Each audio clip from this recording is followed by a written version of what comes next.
Welcome back, everyone. I'm Julie Ann. And I'm Mike. Welcome to Honestly Though. And if you're new, welcome. Every Thursday, we take some of the biggest stories of the week and we look at them through. Oh my God, I do that every time. We take a look at the biggest stories of the week and we look at them through an astrology lens, through history, through numerology, and most importantly, we also look at the bigger pattern connecting the events. Because headlines tell you what happened, but patterns help you understand why. So, what are we talking about tonight? Honestly, this week has been, as always, it's been weird. Everybody keeps saying, it's another weird one, but it really started on my birthday. My mom asked me a question that is the inspiration to today's show. At first, I thought it was really about me, but more important, I thought the more I thought about it, the more I realized it was really about everybody. Okay, now you've got my attention. What did she ask? Well, I initially thought I was going to talk about astrology. And then with this conversation with my mom, it came kind of in between. And what she actually asked me was, why can't I just be happy? So, based on that and everything I was looking at with astrology coming later this month, it really clicked. It really clicked. And I realized the episode isn't about astrology at all. Astrology is just the backdrop. And the real one is what happens when you learn something you can't unknow. That was really what my mom was asking me. Why can't you just be happy? Is really the underlying of why can't you be happy? Or, what happens when you learn stuff that you can't then function the same way you did before. Because if we're entering a period that is about change and real change, we talked about this as the astrology suggests. And then now it's what do we do with what we know, right? So when she talked about why I can't be happy, that's really what we're going to look at. And we're going to look at kind of the theme of that today. And what do you do when you can't unknow something to even just be happy? Okay.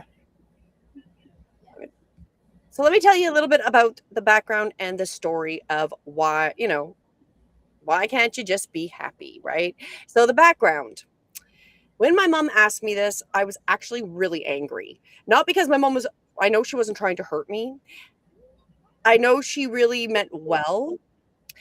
But I was angry because she's asking me to do something I don't think that is possible for myself, to unknow what I already know.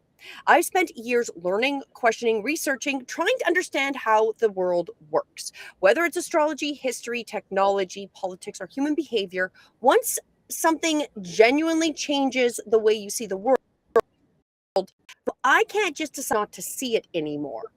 And I've replayed this conversation a few times and really talked about like, well, why can't you just be happy, right? And somewhere around, the millionth replay, I realized I don't think my mom was had the right question, because the question is why can't you just be happy? It's she's really asking me that what responsibility comes from seeing something you can't unsee. So why can't you just unsee what you see, right? Like that's more so the question I feel like she was asking. Like and because there comes a lot of responsibility with seeing things and starting to really understand them in a lot of the ways that we're going to talk about tonight. So from that moment on, every decision becomes a choice when we know things and we now understand them.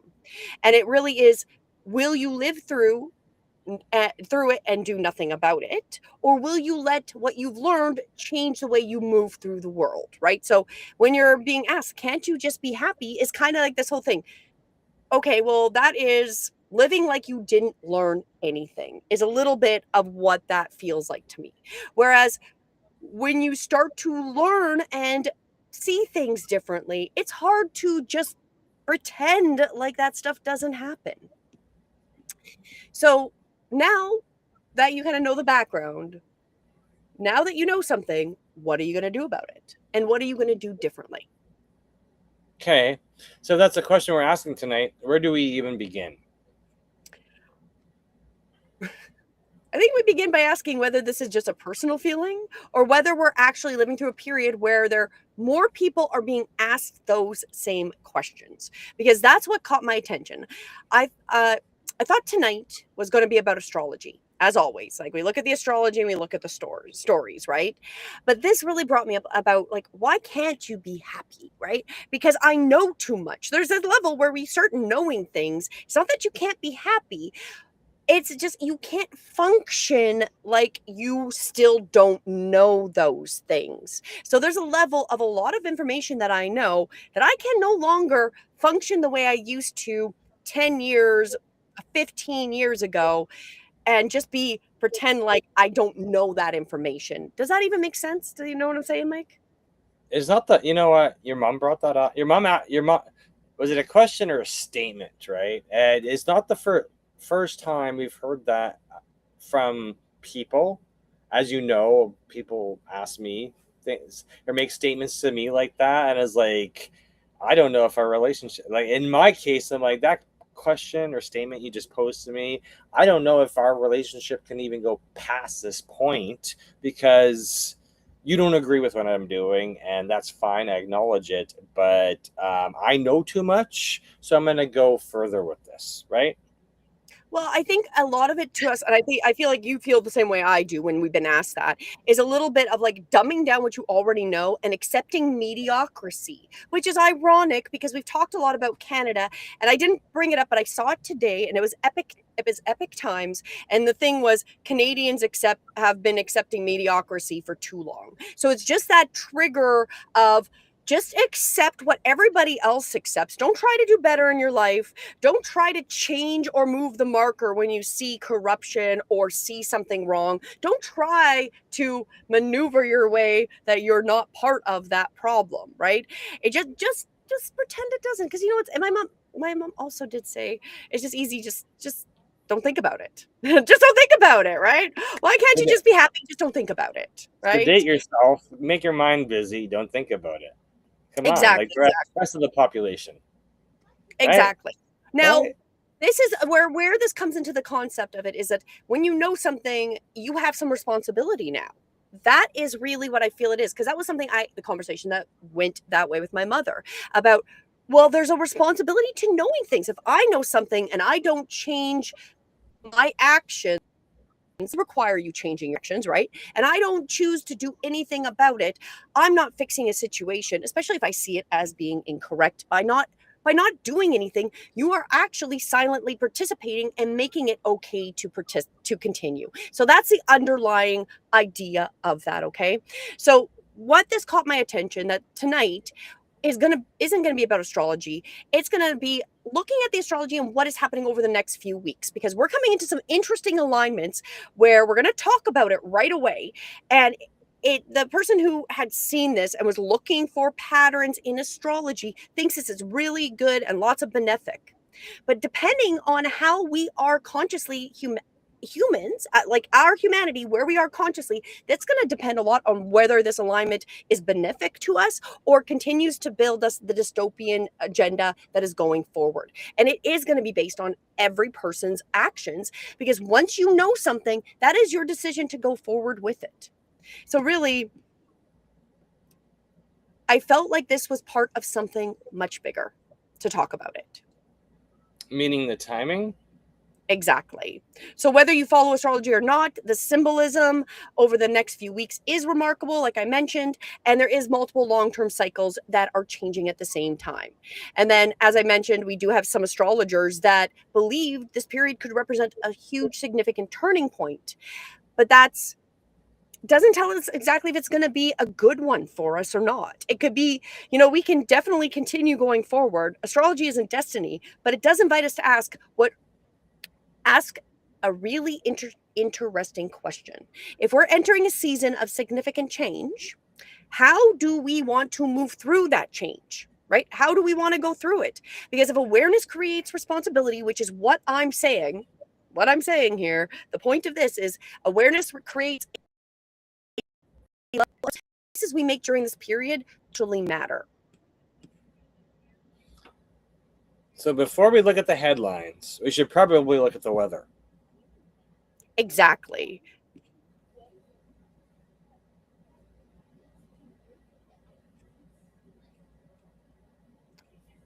You can hear me?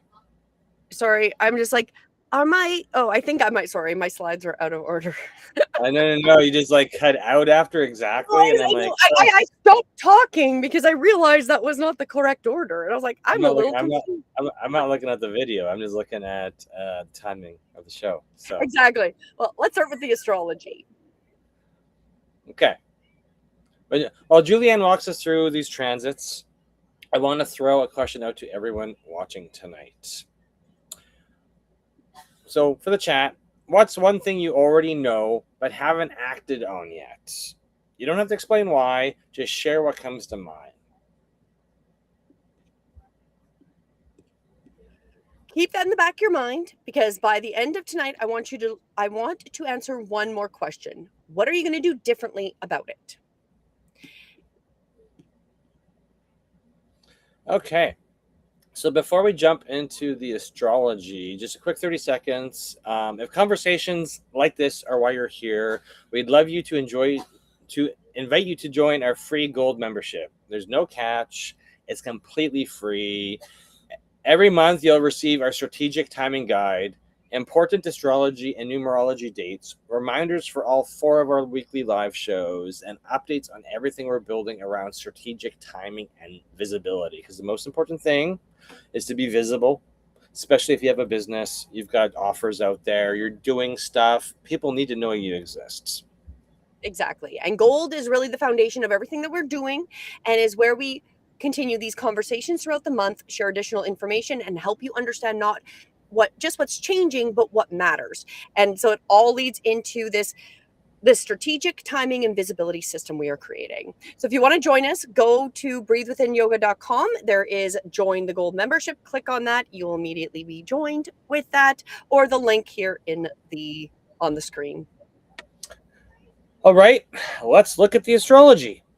Well, now I'm understanding why my things were in the order they were in. So now I'm understanding why I put them in the order I'm in. So let's dive into You made a plan and you forgot about that plan.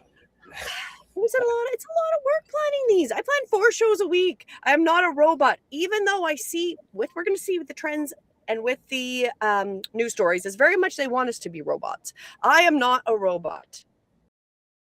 You are not a robot. All right. Let's see what the sky let's see what the sky actually looks like. Okay, well, just to remind everyone how we're looking at it in this show, it's not a forecast, it's not fate, it's the weather. So we're not going to decide how you'll still decide how you're going to respond. We just give you this information. We're not telling you what to think.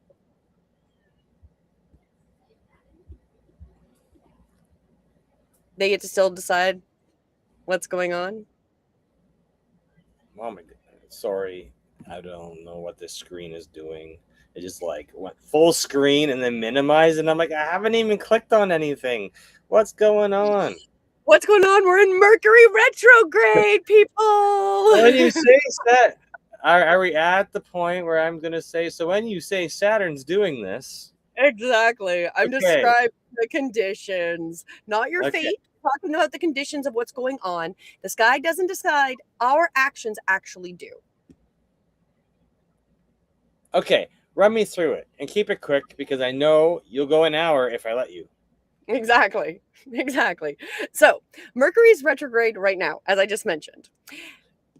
The one everyone blames for everything. Including us blaming it tonight. Exactly.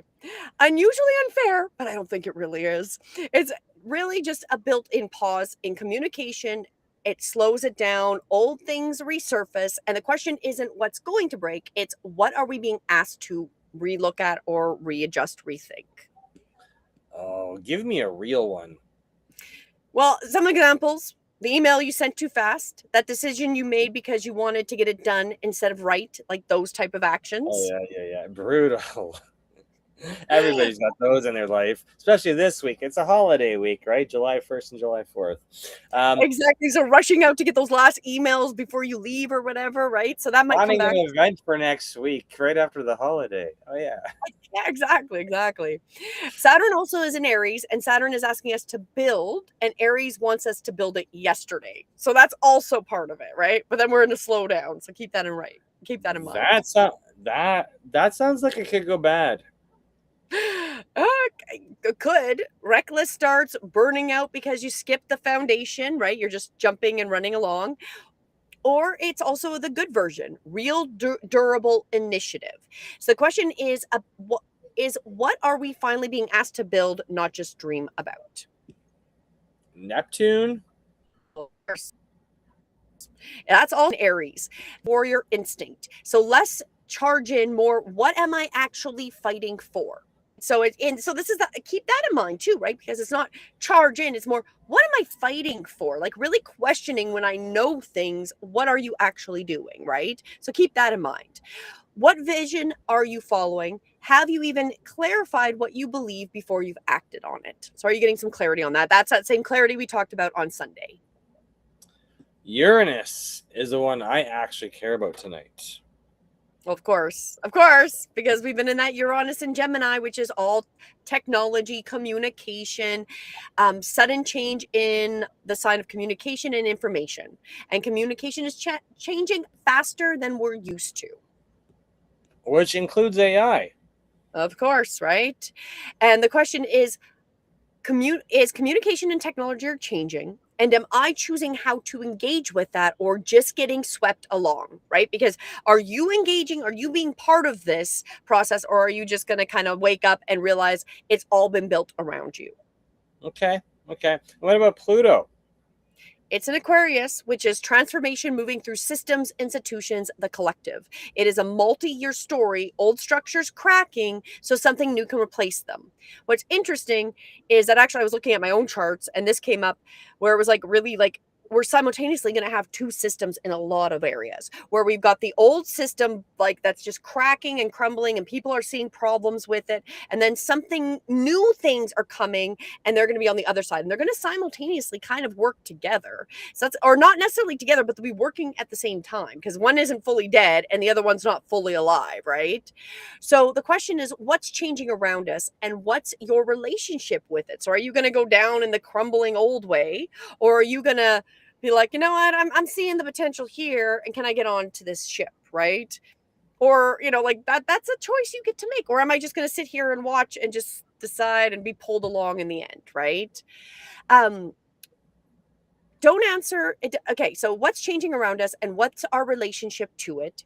It doesn't answer, don't answer that about the world first. Answer it about your life. So what is changing in your relationship to life first before we look on the greater? That's also being highlighted. So what's quietly being asked to transform, whether you've admitted it to yourself or not. So look at it in your own life first and then look at it on a bigger scale. And the one you actually like? I like the Jupiter in Leo because it's bringing expansion, meaning identity and joy. So the question is, who are you? Who are we becoming? Not who we were, not who we were even like 10 days ago, not who people expect us to be.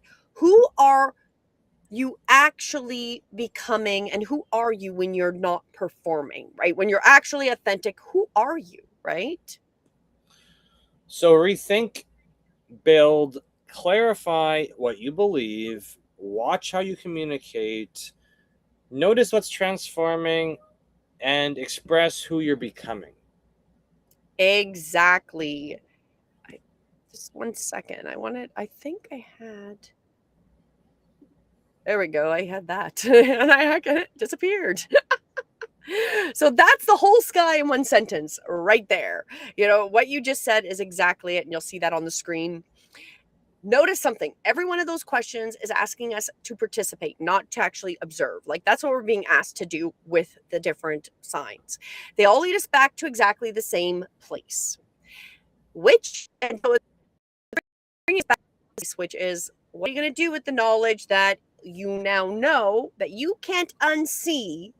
What are you going to do because you're being you're being asked to actually take action?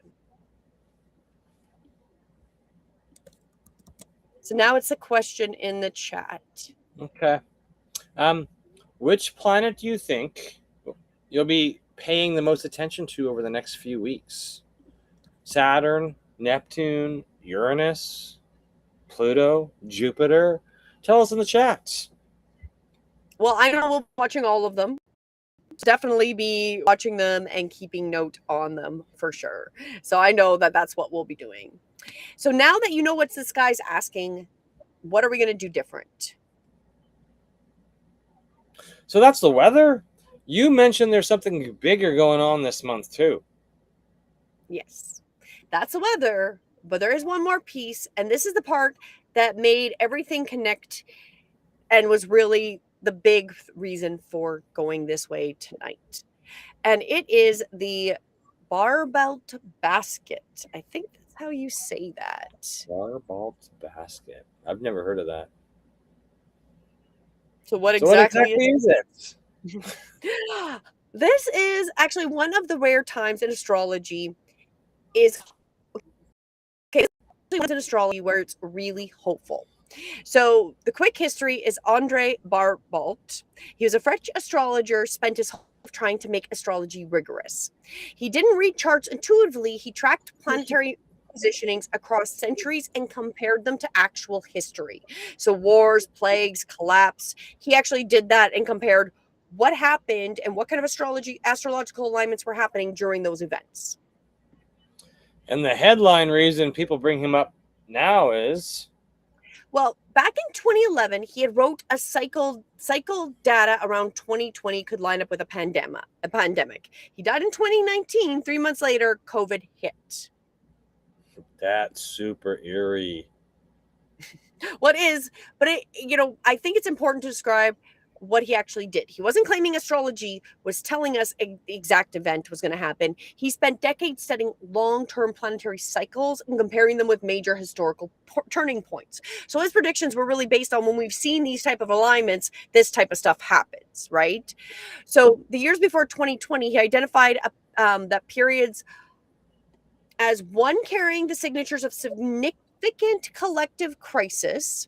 When COVID arrived, a lot of people went back and looked at his work again, not because it proved astrology, but because it showed he had identified a period of unusual significance well before the events unfolded. That's why when he points to another period as historically important, people are taking note of what he's been talking about. So what's the basket itself? Well, what we're coming into, this is what's going to happen July 19th to 21st, is we have 5 outer planets form a specific shape, most clustered in a supportive angles, one sitting opposite like the handle. It hasn't appeared in quite this form in the 21st century, and unlike most of the historical heavy configurations, this one is built mostly out of harmonious angles. So he thought this one was good. He did. Almost more in a utopian language idea. He called it one of the most benefic configurations of the century and talked about a relaunch of civilization. So he specifically predicted real improvement in standards of living, especially for people at the bottom, that were very, very impoverished. They're being careful with this one. Well, because it's easy to turn relaunch of civilization into a countdown clock video. Countdown, relaunch, civilization's gonna be utopian, right? New World Order. No. Exactly. There you go. Exactly. And that's not how he really talked about it either. He was clear, it's not a magical date. It's transition is still hard. Rebuilding takes conscious effort. Even the good alignment comes back to a choice. Exactly. Every time there's actually a critique of this one, some astrologers say it's easy. Harmonious aspects just mean harmonious aspects can just mean complacency, and we don't want that. Comfort without friction, a civilization that drifts pleasantly instead of waking up. So that is kind of my concern, right? Because if it's easy, there's no motivation to do anything, and they want us lulled into this like just easy complacent state. So if you're not motivated to do anything, that controlling can easily come and take over when you're just la la so relaxed and complacent. Isn't life just wonderful? That is a problem. because that means that this time could be totally corrupted because we're not taking the actual actions of using this opportune time to create a better reality. We're too lulled that this is just good feelings, good vibes, that we're kind of unconsciously participating. Does that make sense? Yeah.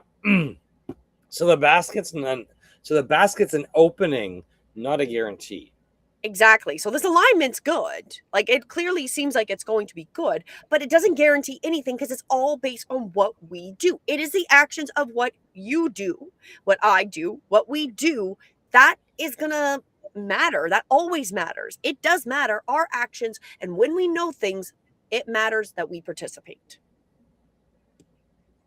Which brings us right back to where we started tonight. Now that you know, what are you going to do differently? Okay, we're ready with a question for the chat. If this really is a season of rebuilding, what is one thing you're committed to building?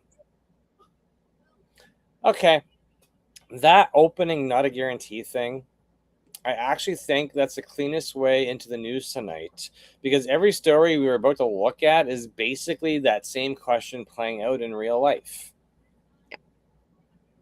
Let's do it. The sky may describe the season, but it never removes our responsibility. So keep that in mind as we look at the stories. You're going to see a lot of things that we've already covered if you followed us before. So let's get started. All right. Okay, so full disclosure to everyone watching. We didn't just grab 5 trending headlines. We went looking for a pattern this week across a lot of different categories, and one thing kept showing up everywhere. Identity. Specifically, proving who you are is quietly becoming the price of admission to almost everything: money, communication, AI, public space. It's happening fast, globally, and most of us probably haven't stopped to think how quickly it's become part of our everyday life. That's a big claim. Oh, let's back it up. Okay, so we're going to go into story number 1 here. Kenya links public cameras to the national ID. So, first story, Kenya's Interior Ministry is connecting its city CCTV networks directly to the National Digital Identity Database. It's called Mesha Namba or something like that. So police can run real-time facial recognition looking for wanted suspects and missing persons. I always love it's always for the good. It always is. Always. And It's officials are framing it exactly how you'd expect, right? Like, what I'm saying: crime, terrorism, safety, which are fine. Those are concerns. But privacy advocates over there are also pointing out something simple. Nobody voted on every camera in the city now checks your face against a government database. It just got built. And that's the part that caught my attention. Not because it's Kenya, because it's not just Kenya. Last week we talked about that age verification for social media happening in Canada. We looked at the proposal for border access to digital records. We talked about AI data centers being built to process unimaginable amounts of information. We watched governments and institutions roll out new forms of digital identity and verification. Individually, each story can sound reasonable. Together, they start looking like pieces of the same puzzle. That's why we keep saying the show isn't about reacting to one headline. It's about asking whether a broader pattern is emerging and whether we are paying attention to it while it's still being built. Well, there possibly is still a way to escape. So this isn't really a story about Kenya. Oh, no. Kenya is just happens to be today's example, this week's example. The real story is a pattern. It's once you see a pattern, you have to decide whether it's something you want to participate in, push back, or simply understand better. Now that you know, what are you going to do differently?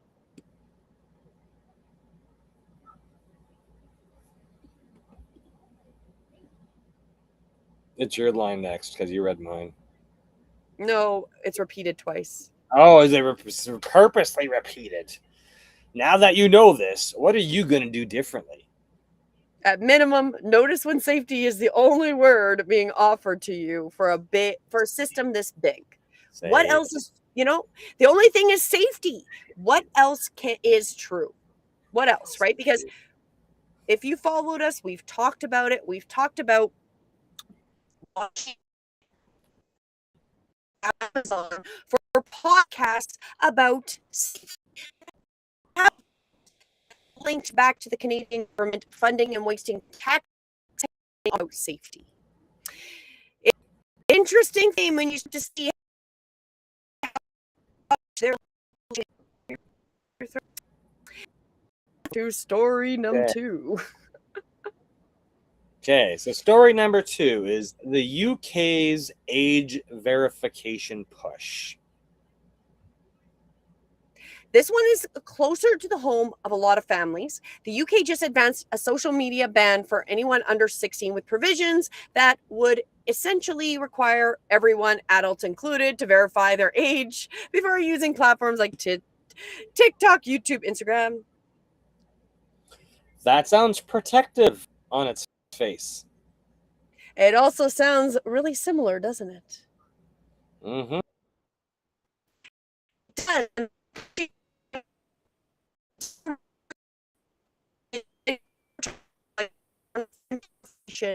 Among them are pointing out there's a way to verify that scale. So you end up handing over just to watch a cooking video. Of course, what caught my attention through this just wasn't UK. It's the pattern. We talked about it. Australia started this conversation. We had it Canada, we've got UK, and then we've got a whole bunch of other countries in between. And they're seeing almost exact same proposals, country after country after country. Different governments, supposedly, different political parties, supposedly, different cultures, yet remarkably similar ideas in a very short time frame. That's when I stop looking at individual headlines and I start to ask whether there is something larger unfolding. So protecting kids becomes everyone proves who they are first. Exactly. And that's the trade off that's often easy to miss if we don't stop and ask what's actually being implemented. What's the question people should actually be asking? Well, instead of asking, do I support protecting children? Asks, how is this actually being implemented? Because those are two different questions. And you need to read the proposals, read the bills, educate yourself, understand what applies only to children and what eventually applies to everyone. Everyone proves who they are. That's the trade off that's easy to miss if we don't stop and ask how it's actually being implemented. What's a question you should be asking before supporting something like this? Read the actual bill.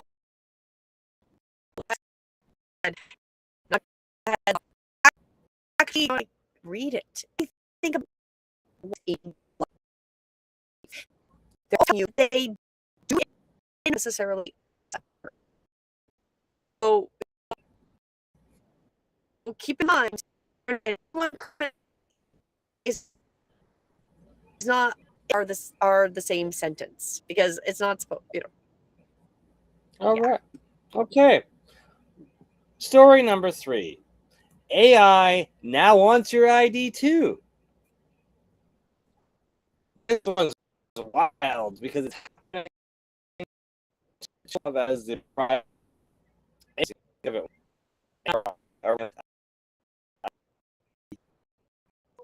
for some users. There's some user. Also, I might require identity verification before you can even talk to an AI system.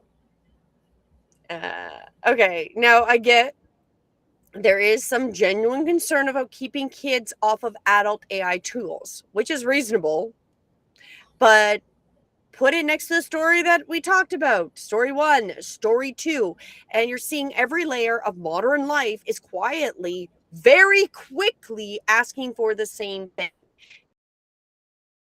Government cameras now conversation bought.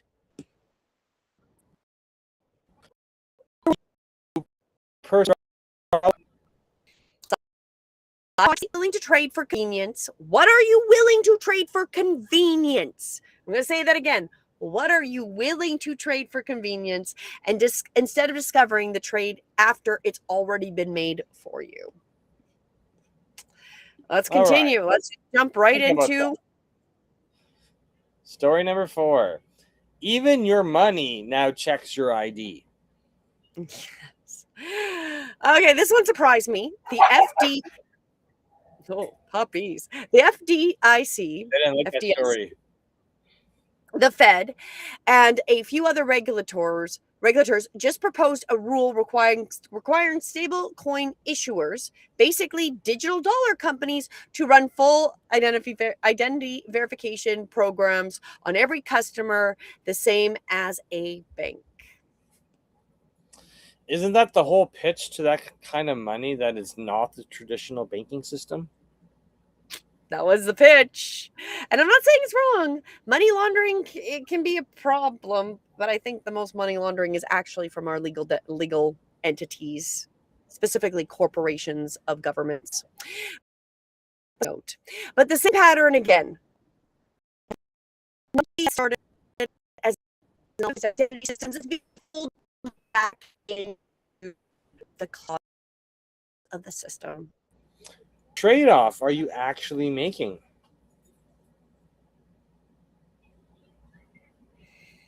And it's interesting because how often alternative systems end up rebuilding the exact same thing they were meant to replace or be an alternative to. It's worth watching in more places than just your money. Exactly. And now for story number 5. This is to give it some levity. Side note. It just says a court pushes back. So what court push back? Okay, I see my notes here. Last one. I actually like the ending on this because it's the other side of the pattern. New Jersey Supreme Court just ruled unanimously, I said that right, that police have to disclose when they use facial recognition technology to investigate someone, even if they don't plan to use it at trial. Exactly. Where did I went to make my screen bigger and then I lost where I was. Exactly. Okay, so this is something to sit with. A man was identified off an Instagram photo. Wow. And he was then ran through facial recognition software, and for years prosecutors didn't have to explain how that happened or how reliable it was, which we've talked about. If you follow our Too Real, we talk about how unreliable facial recognition AI systems are, right? And so now the court just said, no, that's not good enough. If the system is going to be used on you, you get to see how it works. So literally saying you have to disclose how they facially recognize them, right? Like actually have to disclose. They can't just say, oh, we facial recognized you, but what images? How did they do it, right? You know what? That reminds me of the movie last night that we went to the theater to see. Because remember how they were tracking that person? It was like social media updates. Oh, that photo matches. And they would literally, oh, that's crazy. Anyway, side note. That feels like the counterweight to everything else tonight. Well, it is not to get complacent, but it is a counterweight. It is a little bit of light that, they have to disclose what they're doing. I don't think it's a savior per se, but it is. 4 stories about identity systems quietly expanding. 1 story about an institution saying, slow down, show your work. That's not an accident that these are all within like the same time period. Where it's discernment showing up at an institutional level, which is actually highly refreshing, and not just at our personal level. What does this story give you hope about? Pushback might still be possible a little bit. None of this may be inevitable, but it's already a motion. So we need to make sure to not get complacent, because there's more of the stories happening. Stories 1, 2, 3, 4 of just consistent lockdown, more nets, more control, more having to know every possible digital thing you do. this is only one to balance. Like, I wish I had all of the stories were literally these type of stories and it was just one bad story, right? Yeah. Okay, so a question for the chat. Of these 5 stories we presented you tonight, which one are you actually going to look into further this week? Just leave a comment and let us know, because you'll probably, I know the age restriction thing's been popping up everywhere. So I'm like, that's coordinated by government, because that was probably floated around at some type of like meeting in the past year or 2 or 3, right? Because if all Well, the we've government, talked about all those secret meetings that they're planning World War III. They're planning more pray.com cults. They're planning to know about your sex life. They're planning more societal degradation. So clearly, an AI is not safe. You know what? It's a tool. It's a tool, but nothing's safe at this point. Digitally, where we're going, we're all open. Being literally, I feel naked through there. If you think about it, back in the day, let's go to ancient Roman, whatever, or like Game of Thrones, where what's her face? What was her name? Sicily, or not? Whatever her name was, the queen that was evil, but was temporarily out of power and walk naked down the street. That's how we're going to be. Like, literally, you can't even protect yourself. You're literally running naked into the internet. Like, everything needs to prove who you are behind every firewall, which there's your digital capturing ID control system there, when you have to prove who you are on every single thing, and there is no place safe. exactly. So that's the news. One thread, 5 angles. The world is quietly asking us to prove who we are. No, are you who you are, right? And more often and in more places than ever before. So whether you see that primarily as safety, convenience, surveillance, or something else entirely, depends on the choices society is going to make and the questions we're willing to keep asking. Which again is a discernment question, not a headline. Exactly. The $1,000,000 question. What are you willing to trade for comfort? And every generation inherits the consequences of the choices of the previous generation's normalization. That is why we are here. I am going to restate this very clearly. Every generation inherits the consequences of the choices of the previous generation and what they normalized and decided not to or to act on. Knowledge creates very great responsibility for the future. And as I drop the lid, let's pull a card. My virtual smackdown. Knowledge creates responsibility.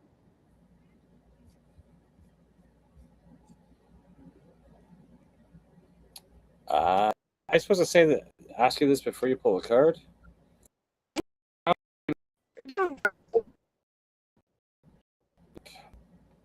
Oh, you're breaking up. Okay. And it's tonight's prompt. Given everything we just covered, feels a little too on the nose. Are you ready? I'm ready. Tell everyone, what is our question? I think I see it on the screen. Yes, I do. Okay. What have I accepted simply because everyone else has? Exactly. Ooh, that cuts deep. Exactly. What have I accepted simply because everyone else has? This is kind of when you're outsourcing your personal responsibility because nobody else. No, it's the idea that something's burning. Somebody's told you, but because you don't see it and everyone else is acting calm, you just stay inside the building. And then the building slowly burns around you, but no one else is fleeing, and you're just going to stay there and burn. That's how I feel that is. When we just accept things because other people do, right? But what would help? What message do we need to hear about what we've accepted simply because everyone else has? Remember, we've been told that Ooh, this is perfect. I think this is on the nose of what we have as a cult accepted that is not true. Pure intention. I straight up say we have accepted that the governments actually have pure intention, like good intention, like they actually care about you, like these are for your real safety, not a draconian takeover of stealing every ounce of your life force in a digital means. That is what we have accepted simply because everyone else has. That, well, it's my government, they care for me. That whole thing is completely true. That we believe it's under the pure intention, which is really, what we want to create, that they're doing it for the best for us. I think that's exactly it. Any thoughts on that, Mike? we're the government. We're here to help you. Come on. Why would we not help you? Why would you think that this is not for your best interest? We always care about you. That's why we tax you so much and then give our tax money to other countries or pay for illegals to be supported. You can't to buy, but we love you. It's that is the nice to Canadians, and accepting mediocrity, accepting face value, especially that there's somehow pure intentions from your governments. Just throw my card. I'm just done. That's right. You're done looking at that card. Psh, you all, y'all accept pure intentions from something that doesn't, you should not be accepting there. We're not questioning enough, right? So, and I've also, there's my accents coming in, y'all. Y'all. Okay, so question for the chat. Drop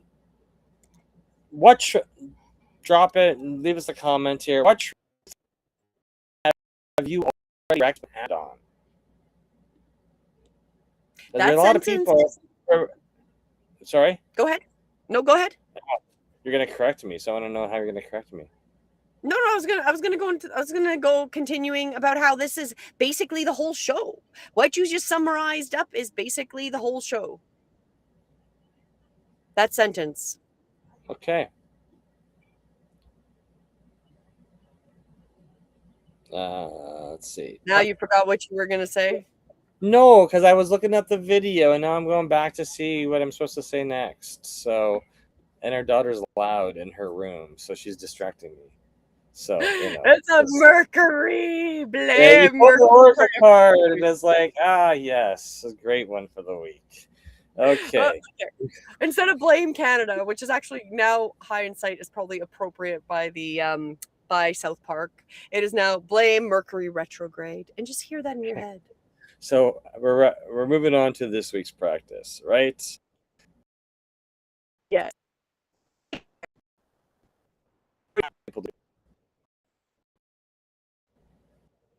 Well, there we go. Let me. What the takeaway? It's simple and it's on purpose. This is your homework. Tonight wasn't about adding more information to your pile, okay? You've got plenty. We all do. It's identify one thing you already know, not something that you've researched, not something something you already know fully right now.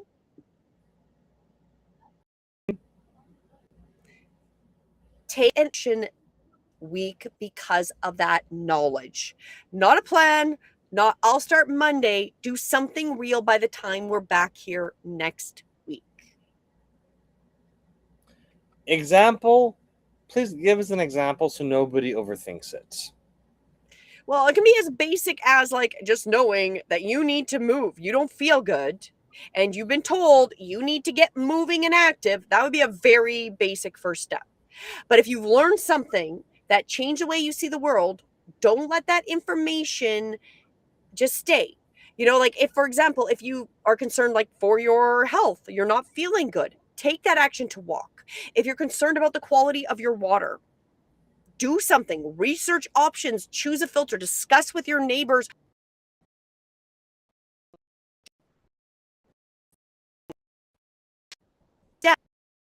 know and start looking for a solution, a way to deal with it, right? Like it's time to stop denying these things, especially if they make us really uncomfortable. So if you realize you rely too much on one platform, one company, one system, take a step, become more independent. Maybe if you're only on one social media, like we talk about all the time, show up somewhere else. Have another location for your content, for your message to be heard. So if something happens on one platform, you've got that backup because you got that realization. That is even a basic step of it. Take one step this week to become a little more independent. If you decide privacy matters to you, review a setting, change a habit, learn how one service handles your data over another. Start being more conscious in how you're choosing it. If you realize you're consuming information without acting on it, pick one thing and do it before next Thursday. And don't just do it differently. Do it, don't just understand it. Live differently because of it. Like actually have it affect your life. Like if you know buying Cinnamon Toast Crunch, you are literally putting paint thinner is one of the top ingredients in that product. Live that difference and stop buying it and stop consuming it no matter how delicious it tastes. But it's miniature cinnamon toasts. Come on. Lathered in a paint thinner chemical. For your protection and your longevity. Anyway. Small, specific, real. That's the practice. Exactly. All right. And question for our chat.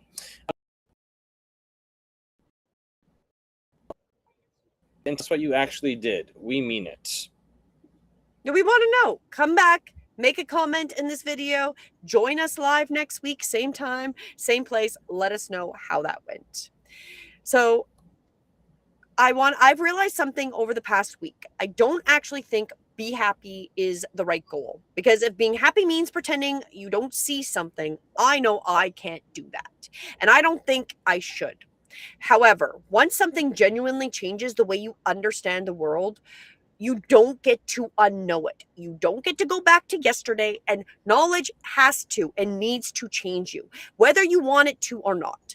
The real question isn't whether the knowledge makes you comfortable, because a lot of times it's not going. Sometimes it's going to make you angry, sometimes it's going to make you upset and grieve, and sometimes it'll change the direction of your life. But none of those feelings change what's true. So knowing that truth and digesting it is the way to go forward. The only question that actually matters is, now that you know something, what responsibility comes with it? Because knowledge that never changes your decisions, your actions, the way you do things is just random information. Knowledge that changes the way you live, that becomes wisdom. So maybe my mom was asking the wrong question, not why can't you just be happy, but now that you know, what are you going to do differently?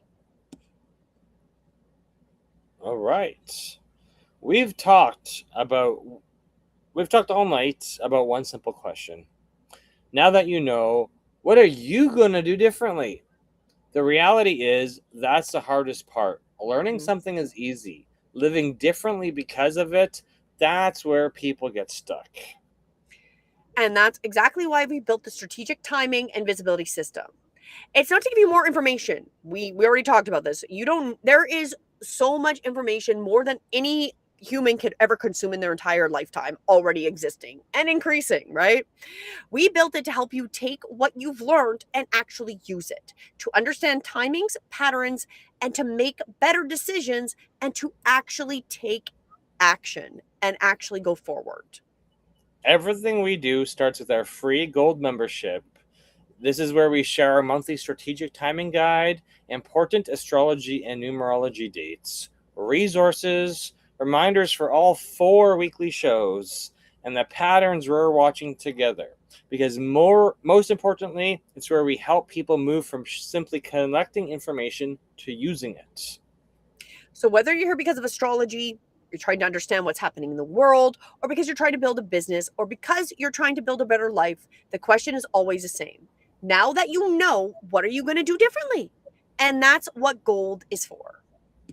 And if you're building a business or a YouTube channel, a brand, or a message, That's where the visibility engine comes in, because knowing how visibility works isn't enough. You have to build it. One decision, one system, one video, one improvement at a time.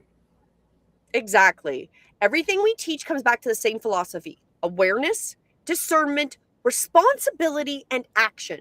Because information does not change your life. It doesn't. It doesn't if there is no actions.